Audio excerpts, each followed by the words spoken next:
عاملين ايه؟ يا رب دايما تكونوا بخير. معاكم اسماء.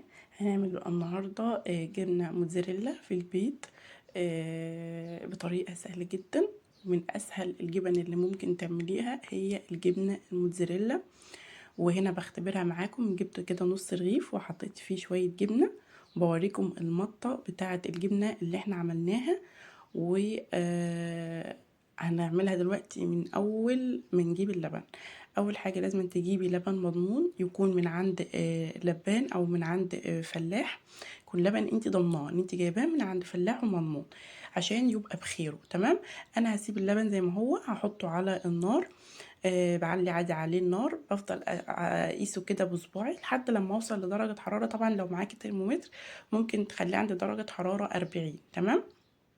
لو مش عندك ترمومتر او اللي هو اي حاجه بتقيس درجه الحراره، يعني بايدك كده بصباعك، هنحط صباعنا لحد لما توصلي كده لسخونه ايدك قبلاها. يعني سخونه كده في اللبن، بس ايدك قبلاها اللي هي مش بتلسع، لا سخونه عاديه. بعد كده هبدا هنزل بمعلقتين صغيرين من المنفعه. المنفعه دي انا هنا دي معلقه صغيره فحطيت معلقتين. لو معاكي معلقه كبيره فحطي معلقه واحده بس منفعه.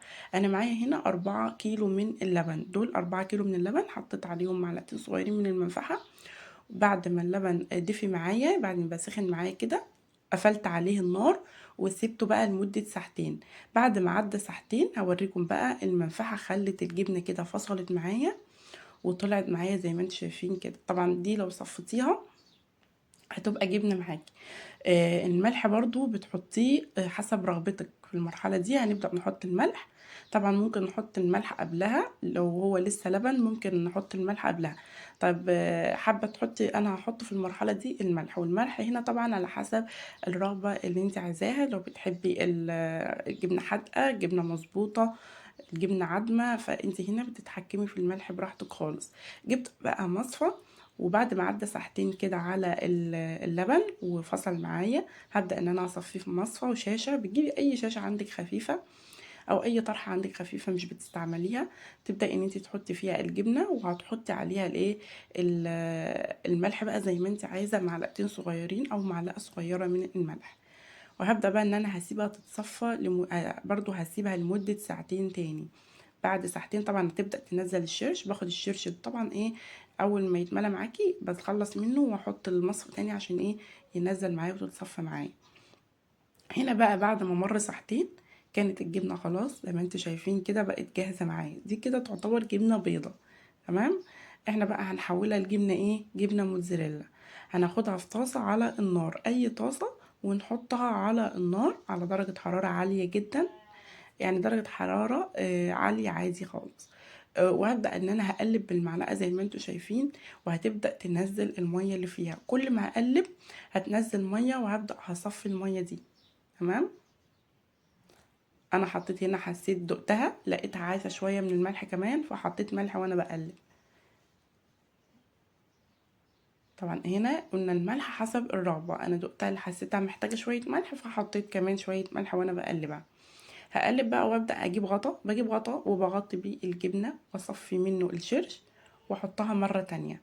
بفضل في الطريقه اهو، بجيب الغطا زي ما انتم شايفين وبغطيها كده وبخلي حته من على الجنب، وبعدين بصفيها في الحوض وبرجع ان انا ايه احطها تاني على النار. هتنزل ميه تاني. بتعملي العمليه دي او بتكرري الخطوه دي مثلا لمده 3 مرات 4 مرات لحد لما تلاقي الجبنه خلاص ما بقتش بتنزل معاكي ميه. خلاص يبقى كده احنا وصلنا للقوام المناسب. واول ما اول ما توصل ان هي مش هتنزل معاكي ميه، هتلاقيها مسكت في بعضها بقت كتله واحده. شايفين يا دلوقتي لسه، بصوا وانا بقلبها لسه منفصله عن بعضها. هتوصل انها هتبقى كتله واحده. اول ما تبقى كتله واحده وتمسك كلها في بعضها يبقى كده الجبنه الموزاريلا بقت جاهزه معايا. ببدأ بقى بعمل ايه بعد ما بعمل الخطوة دي، بحطها في التلاجة بسيبها لمدة ساعتين 3 تبرد تماما وتهدى تماما وتبقى ساقعة معايا. وبعد كده ببدأ ان انا هنشوف دلوقتي هنعمل فيها ايه بعد ما نطلعها من التلاجة. لو وصلتي معايا الفيديو لحد هنا ما تنسيش تعملي لايك للفيديو تشجيعا منك ليا. بس هنا بقى خلاص هي خلاص بدأت تجمع معايا زي ما انتم شايفين كده معايا اهي. كده خلاص اهي صفيت الميه الشرش اللي كان نازل منها. وطبعا انا عامله الجبنه الموزاريلا دي بخيرها، يعني ما اخدتش منها وش ولا اي حاجه. عشان كده هتلاقيها اول ما تحطيها في التلاجة وتسقع معاكي شويه هيبقى فيها هتبقى صفرة معاكي شويه. ليه؟ لان هي بخيرها، الزبده بتاعتها فيها كل الخير اللي في اللبن فيها، ما طلعتش منها الخير او حاجه. انما الجبنه الموزاريلا بنشتريها من بره بتبقى واخدين منها الخير كله، وبياخدوا بقى اللبن بياخدوا منه الخير اللي فيه، الزبده اللي فيه، ويعملوا الجبنه الموزاريلا، فما بتبقاش فيها خير وبتبقى طعمها مش حلو. دي هتبقى غنيه جدا وحلوه جدا، يعني هتبقى فيها زبده وفيها كل حاجه. طبعا بصوا خلاص بدات ايه، اتجمعت معايا، بقت منزله حاجات بسيطه خالص. يبقى كده خلاص انا وصلت للمرحله المظبوطه. بحطها بقى في طبق وابدا احطها في التلاجة لمده ساعتين 3. ممكن تسيبيها من بالليل للصبح، مفيش اي مشكله. تمام. انا بحاول اوريكم المطه اللي هي اهي، المطه بدات تظهر ايه معايا اهي. هنا بقى بعد ما طلعتها من التلاجة لمدة بعد 3 4 ساعات كده، طلعتها من التلاجة وهبدأ ان انا هجيب اي مبشرة عندك، انا هقطعها بالسكينة كده قطع عشان امسك قطعة قطعة وبسرعة. تمام. هبدأ بقى هجيب اي حاجة، اي مبشرة عندك استخدميها، وهنبدأ ان احنا نبشر الجبنة. تحتفظي بيها بقى في الفريزر، بتحطيها في كيس وحطي في الفريزر. انا بحط نص الكمية في كيس في الفريزر، والنص التاني بحطه في علبة من علب التلاجة واحطه في التلاجة من تحت عادي خالص. بحط نص الكمية في علبة من علب التلاجة وبحطه في التلاجة بستخدم منها.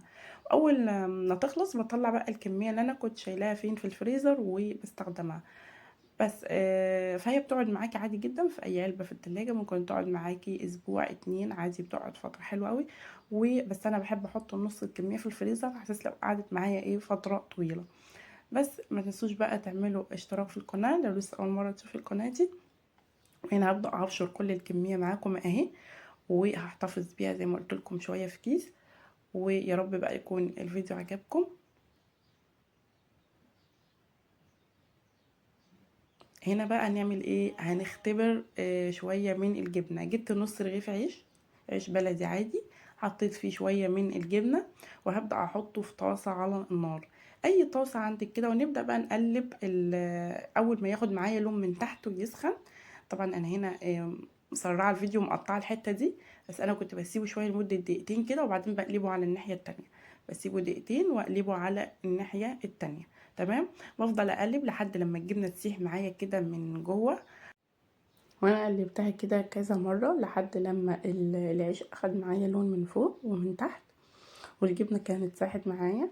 وهبدا بقى ان انا اقطعها معاكم. طبعا زي ما انتم شفتوا كده في بدايه الفيديو هقطع معاكم حته تانية كمان زي ما انتم شايفين المطه. وعايزه اقول لكم طعمها حلو قوي قوي وغنيه كده، وتحسي ان هي فيها دسامه وفيها دهون وصحيه جدا جدا جدا، احلى من اللي نشتريها من بره. وعايزه اقول لكم والله طريقتها سهله جدا وموفره، لان الجبنه الموتزاريلا سعرها غالي جدا، فافضل ان احنا نعملها في البيت. انا حطيت شويه بقى احطهم في الفريزر